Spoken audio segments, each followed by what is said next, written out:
Bom dia, vamos para a aula de ciências, né? Estudar na página 385, os animais e o ambiente, lição 5. Então vamos lá. Os animais, eles têm que se adequar ao ambiente que ele vive, não é isso? Então no mundo existe um grande número de espécies de animais, com as mais variadas características. Animais com pena, animais peludos, animais que vivem em ambientes frios, animais que vivem em ambiente quente. Aqui você está vendo o urso e o pinguim. Aí os pinguins vivem na Antártica e se alimentam de peixes. Algumas espécies podem chegar até 1,5 m de altura. O urso polar vive no Círculo Polar Ártico e mede cerca de 2 metros de comprimento e 90 centímetros de altura. Então aqui, ó, todos os animais, incluindo o ser humano, precisam de um lugar para viver. A fauna das regiões geladas da Antártica, que fica próximo do Polo Sul, inclui os pinguins, né? A fauna da região árticas, próxima do Polo Norte, inclui o urso polar.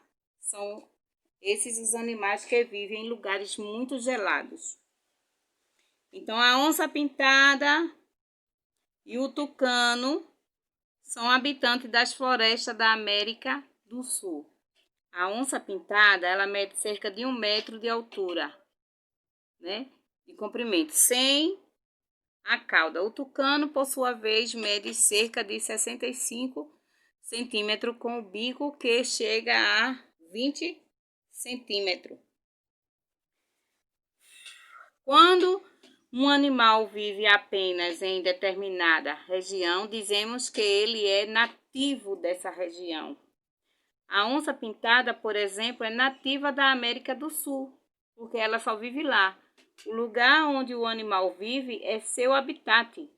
Nele, o animal se reproduz, encontra alimento e o abrigo e relaciona-se com outros animais, né?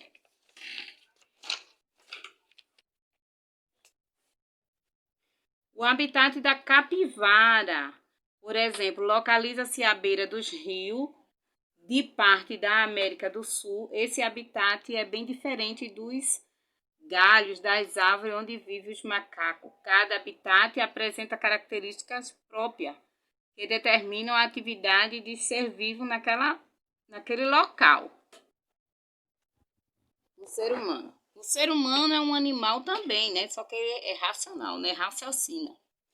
Que se comunica por meio da fala.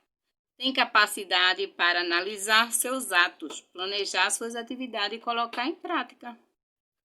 É um ser social, tem noção de tempo, espaço, possui hábitos, costumes e crenças.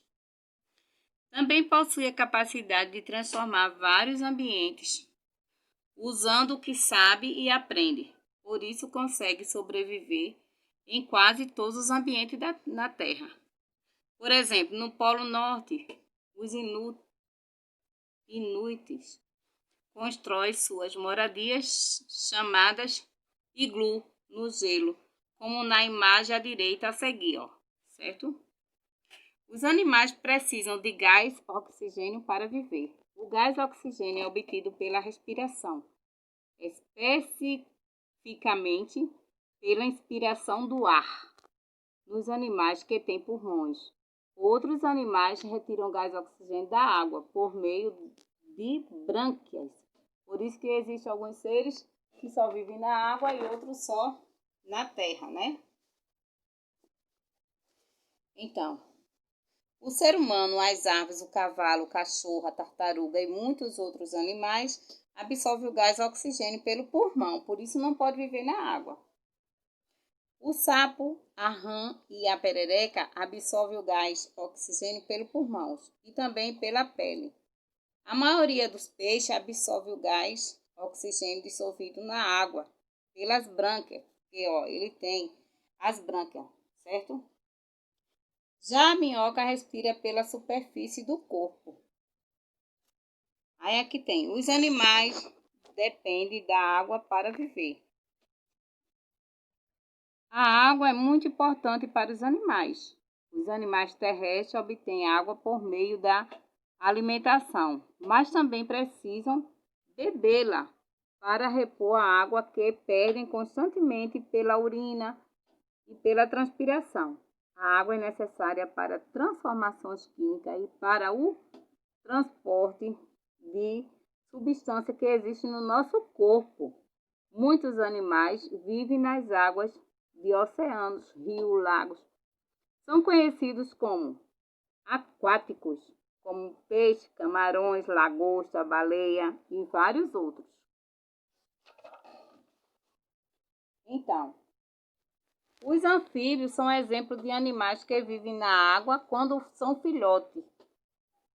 Quando adultos, podem viver na terra, mas sempre em lugares úmidos. É o caso do sapo, né? Quando é pequenininho, que é um girino, uma bolinha preta, vive na água. Mas quando ele vai, à medida que ele vai crescendo, ele vai criando as perninhas e depois se torna terrestre.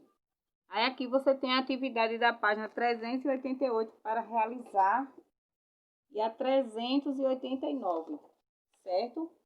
Bom estudo!